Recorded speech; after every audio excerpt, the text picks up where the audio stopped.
Welcome back, everybody, to the Movie Mindset. I am your completely unqualified host, Abby. And first and foremost, I just like to say, yes, I am aware that today is not Monday. I'm also aware that I have missed the past 2 Mondays for uploading even the second episode of the podcast. The 2 weeks ago, I was in Texas visiting my family. And I just didn't have any time to record an episode. But this last Monday, I guess we're going to get vulnerable right off the bat here. Honestly, I was just struggling a little bit with what to say on this episode. I was writing it and rewriting it, and none of it sounded good to me. I thought, no one's going to want to listen to this. You know, all these really self-deprecating, just negative thoughts were entering my head as I was writing, and every time I'd go to record, I didn't want to do it. And it was difficult, but I realized as I was writing it that it didn't really make any sense, because that's literally what this episode is all about. Today we are talking about the movie Rocky, and this movie, literally the entire premise is all about conquering self-doubt and self-respect, believing in yourself, and all of that stuff that I was struggling with this week. So I thought it was kind of the perfect, honestly, it's a little ironic, but I think it's kind of the perfect episode to be struggling with and to talk about today, because I really experienced and I was able to relate to Rocky in a lot of different ways this week. So let's get into it. Just a reminder, again, this is not a spoiler-free podcast, so if you haven't already, I would highly encourage you to go watch the film and then come back and listen. Either way, I would encourage you to watch this film, because boy, do I love this movie.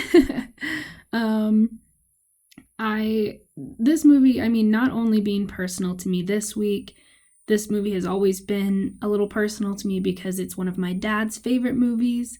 My dad is Italian, and he also really liked boxing when he was younger, so the whole Italian stallion thing always, that was my dad to me. And I see a lot of my dad in Rocky, and I don't know, it just feels very personal, and this movie feels kind of like home to me. I love it, and I remember the first time watching this movie, I was so inspired and so motivated. I wanted to be a boxer. Like, I was convinced that I was going to go become a boxer. Me and my best friend at the time were, like, begging our parents to get us into boxing classes. We had a punching bag in our basement, and we would just go and punch it, like, for hours, just for fun, because we wanted it so bad. That was right around the time that Creed came out a couple years, that year, I think it came out the same year that I saw Rocky, and so we went and saw that, and we wanted to be boxers. Like, that was our new favorite thing. And honestly, I still love boxing. Like, I still really want to take a kickboxing class. I think that would be so cool. Just a lot of fun. I would love it. This movie's so much fun. And obviously it's a little brutal. Like, the fight scenes are definitely not pretty. And it's fairly old. It came out in 1976. So I don't know, it has that, like, gritty, kind of darker overtones, really foggy, just feel to the entire movie. So I don't know, the whole thing's cool to me, and I love it. Obviously the soundtrack is absolutely iconic. All the music in this film is so good. If you need a good workout soundtrack, this is the soundtrack. Like, this is it. This and all the Rocky movies, honestly, and the Creed movies as well. Oh man, it's so good. This movie was so heavily decorated, even though it actually had a really tiny cast and crew. So let's get into some of the fast facts. Like I said, it came out in 1976. And Sylvester Stallone starred in this movie, but he also wrote the movie. He did, I think, the entire screenplay, which is, I think, one of the reasons that these characters are so believable and the acting is so good is because when you write your own character, obviously you know all the ins and outs, and it makes it a lot easier to play the character as well. Along Sylvester Stallone, it's also starring Talia Shire and Burt Young. I talked about how tiny the cast and crew is. According to the internet, the entire crew was 80 people. 80 people on this entire film, which is so tiny. Just for reference, the first Avengers movie had 2,700 people credited to its cast and crew. This is according all to IMDb. Rocky has an 80-person crew, so a little bit different. I would say just a little bit of a gap there. As far as budget as well, this movie had the tiniest budget of a movie that was so highly decorated. Adjusted for inflation, this movie had approximately a $5 million production budget. Again, for reference, the first Avengers movie had a budget of $220 million. So yeah, a little bit of a gap there. But despite its really tiny crew, tiny cast, tiny budget, this movie was nominated for so many Academy Awards and won multiple. So it won Best Picture, Best Director, and Best Editing, and it was nominated for a bunch of others, including Best Writing, Best Sound, Sylvester Stallone for Best Actor, Talia Shire as Best Actress, Burgess Meredith as the Best Supporting Actor, and Burt Young as the Best Supporting Actor. The song Gonna Fly Now also got nominated for Best Original Song. Those are all the awards it won, and honestly, that's one of my favorite parts about this film is how it's an underdog story, and the film itself is pretty much an underdog film. That's I don't know, I think that's pretty perfect. So here's the synopsis, again, straight off of IMDb for you. We have a small-time Philadelphia boxer gets a supremely rare chance to fight the world heavyweight champion in a bout in which he strives to go the distance for his self-respect. That last little part there, go the distance for his self-respect, is pretty much the most important part of the entire film and what I want to be talking about today. So let's kind of get into it. Like I said, the whole film, the whole look and style and color grade of the film is super raw and real and gritty. There's a lot of fog. There's a lot of shots that are through stuff, like when we're looking into the fight, where a lot of it is shot from behind the ropes in the ring, so you really feel like you're there. There are these shaky handheld shots. I don't know, I love all those shots because it feels super real and it feels like you're really there watching the fight happen. There's a lot to say about this movie, but I really wanted to focus on Rocky's character as a whole because that's what the film's all about. Let's talk about Rocky.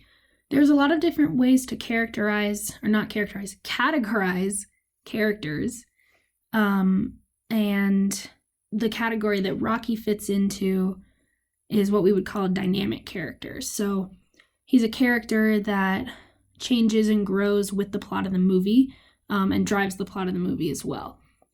I used to think that every good, quote unquote, good character has to be a dynamic character. The mark of a good character was that they changed and they grew.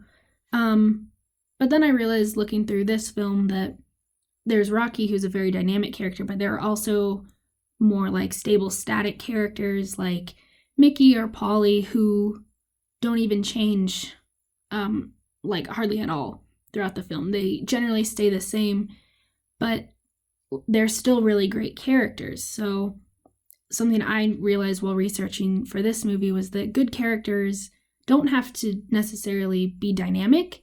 They just have to serve their purpose within the story. So both Polly and Mickey give a really good contrast, I think, to Rocky and Adrian, who are both much more dynamic characters. I just thought that was really interesting. Something I wanted to focus on was Rocky, kind of the theme of this film, Rocky's struggles throughout the entire movie he has all these like external conflicts, right? He struggles a lot with his relationships and with the fight and everything. Obviously, like the climax of the movie it's a fight. So he has all these external conflicts, but behind every external conflict, there's an internal conflict that Rocky has to surpass as well. So I was going to go through pretty much each one of these conflicts and talk about the external and the internal side. So at the very start of the movie, like, we get so much about Rocky in just like the very first few scenes. We learn that, he has no money. He has basically no money. He's fighting these fighting isn't exactly an honorable career, right? And even the people watching the fight don't really treat him with a lot of respect. His apartment is super run down and just absolutely trashy. We can see that he's not exactly living the high life, right? And that's a good external conflict, but internally, Rocky doesn't try that hard to fix these things. I had watched an analysis a while back on YouTube about this movie, and it mentioned how these couple lines that Rocky said of, if only, he's talking to his turtles, and he says, if only you guys could sing and dance, I wouldn't have to be doing this. And he says to Adrian, like, oh, I'm a boxer because I can't sing and dance. Obviously, these lines are meant to be funny, right? But in reality, they tell a lot about Rocky because he thinks that he needs all this natural talent, like, to succeed.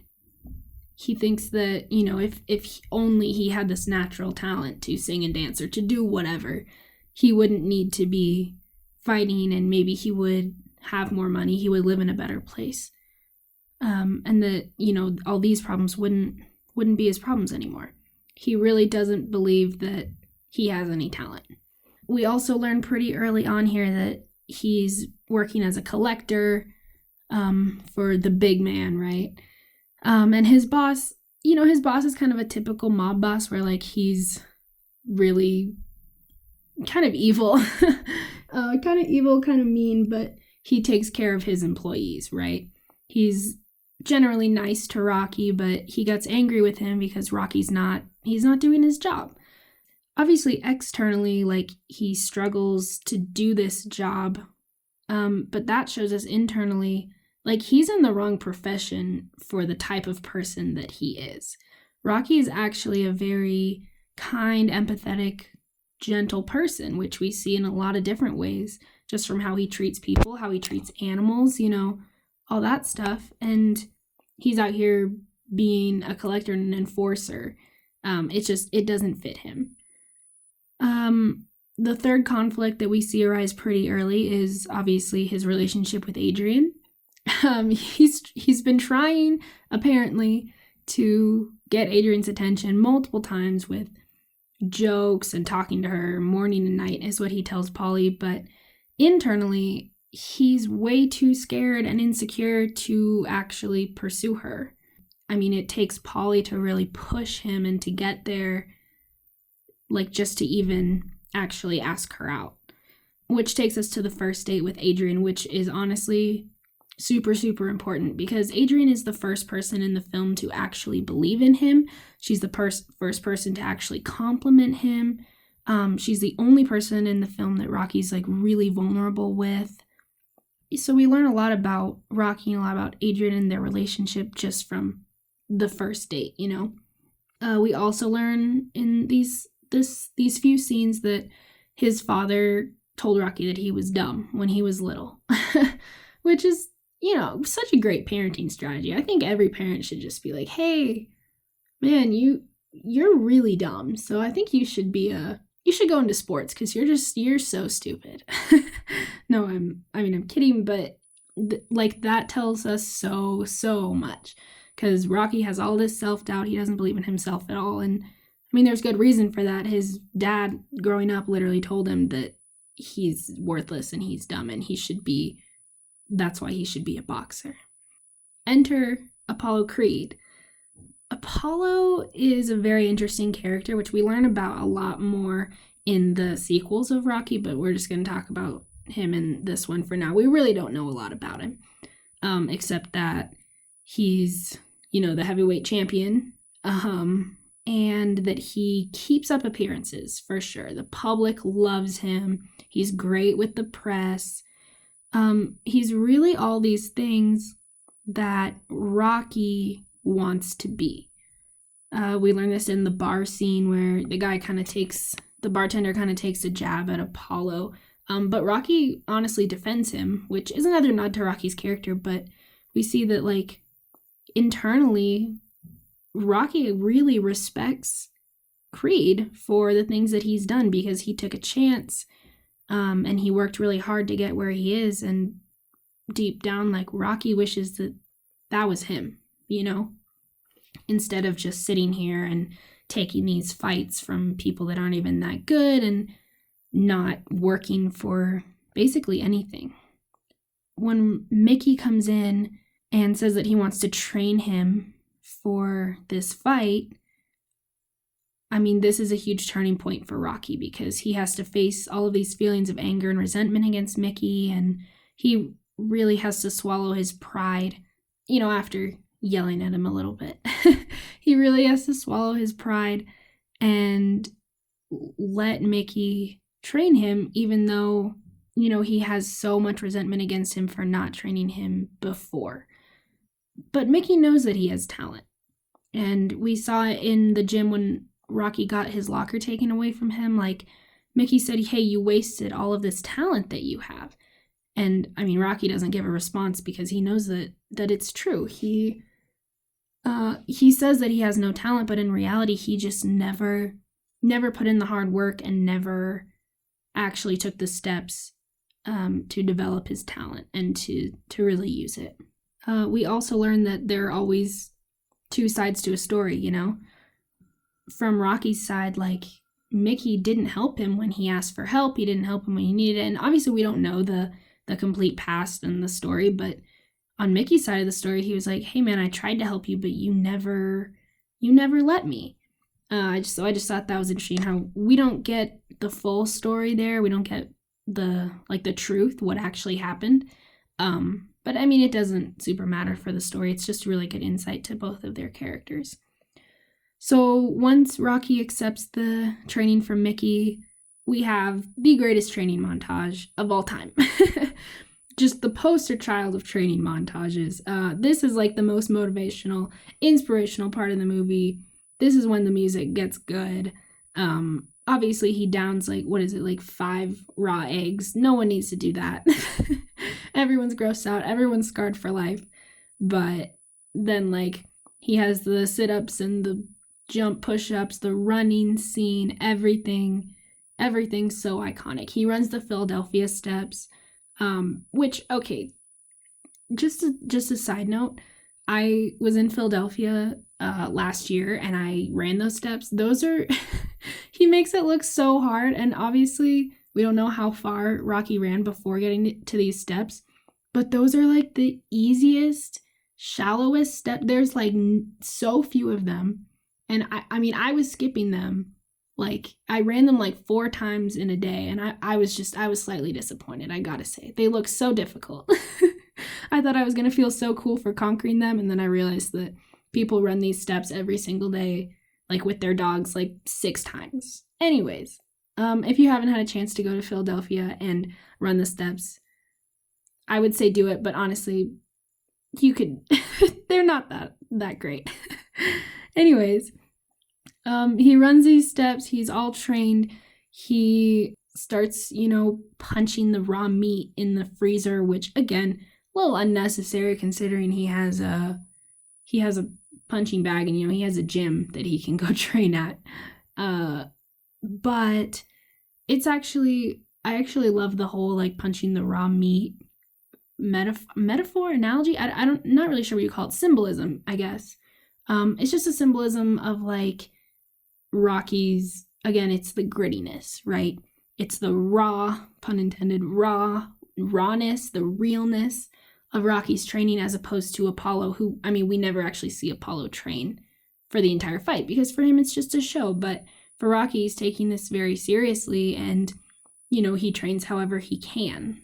And obviously the press shows this and Rocky gets mad about it. And conquering the press is other conflict that Rocky has to surpass. And obviously it's a very obvious external conflict, but it's an even more important internal one because, Paulie talked about how they're making him look like a fool.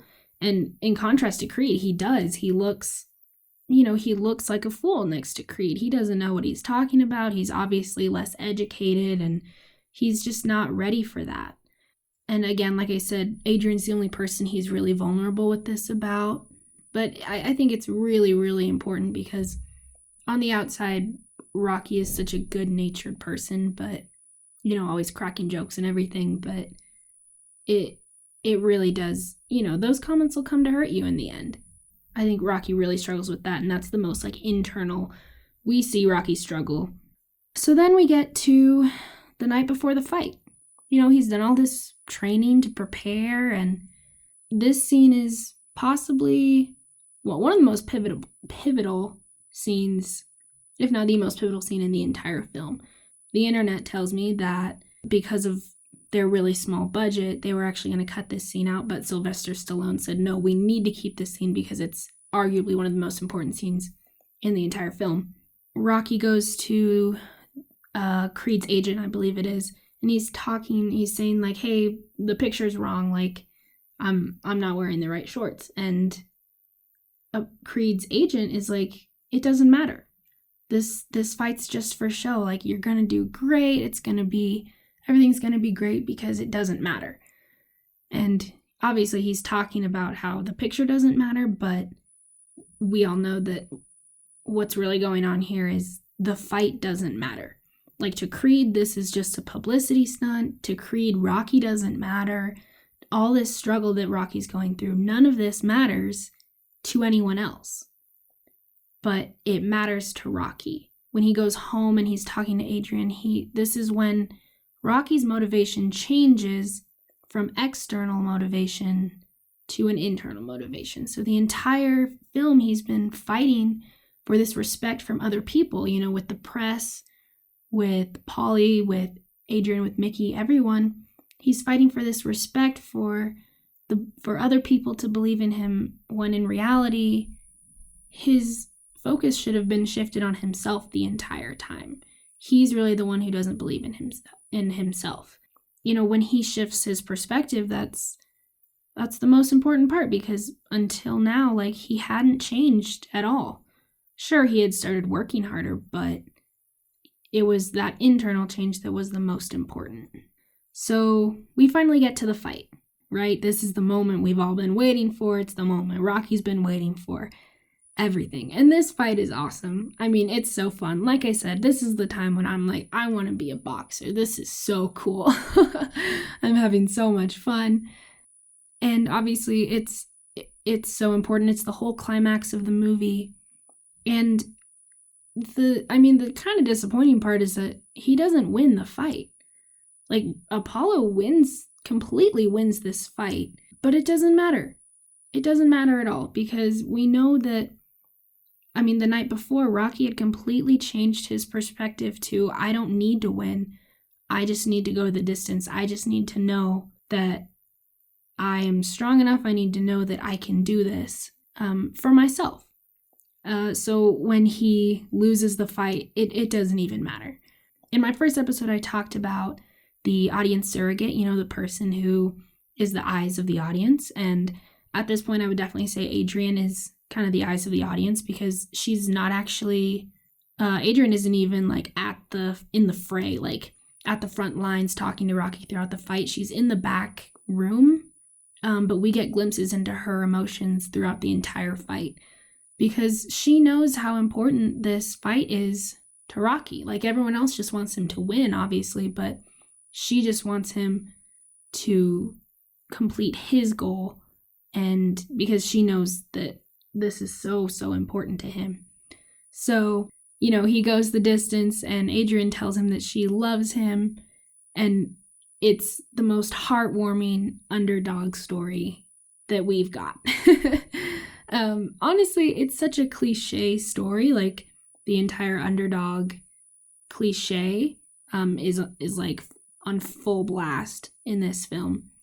But it just doesn't matter because we've seen it's done so well. Like, we've seen the struggle throughout the entire film because the characters are acted so beautifully, the characters are written so well, they feel so real to us that this doesn't feel cliche. It feels like we're there, and it feels like these are our friends that, we care about these characters. So it doesn't even matter. And also, just a side note, this movie came out in 1976. It's kind of, from what I could find, it's pretty much the first underdog story that there was, like, the first, like, true underdog, definitely the first one in sports, but the first, like, real underdog story that we get in the history of film. So I think that's another reason that it was so iconic, because it kind of created this underdog, the sports underdog cliche that we have. So those are all my thoughts on Rocky. I love this movie. It means a lot to me. It's super inspiring. It's definitely one of, like, my comfort movies when I'm feeling down. And I learned a lot from it. I learned that I definitely want to learn how to box. I also learned that the size of your crew and your cast and your budget does not dictate how good of a movie you can make, for sure. But I also learned a lot about, like, dealing with internal problems. Like, there's a lot of external problems we have in this world, but most of the time it boils down to an internal one, and we really can't fight this external one without first addressing the inside, right? I also learned from Rocky that, we can't, quote unquote, go the distance in life. We can't bring our best the entire time we're on this earth if we're living to prove ourselves to other people. It's not going to work. We're going to burn out. People aren't going to respect us the way that we want to be respected, and that's when it comes down to us having to respect ourselves, right? So, as always, I would love to know your guys' thoughts on Instagram or YouTube. Definitely follow Movie Mindset on Instagram if you want to hear about updates and stuff. And I'm going to do my best to actually get another episode out on Monday this time. Maybe I'll just have to watch Rocky again if I'm feeling really, really down and uninspired and unmotivated, huh? But thank you so much for listening, you guys, and I will see you in the next episode of the Movie Mindset. Bye!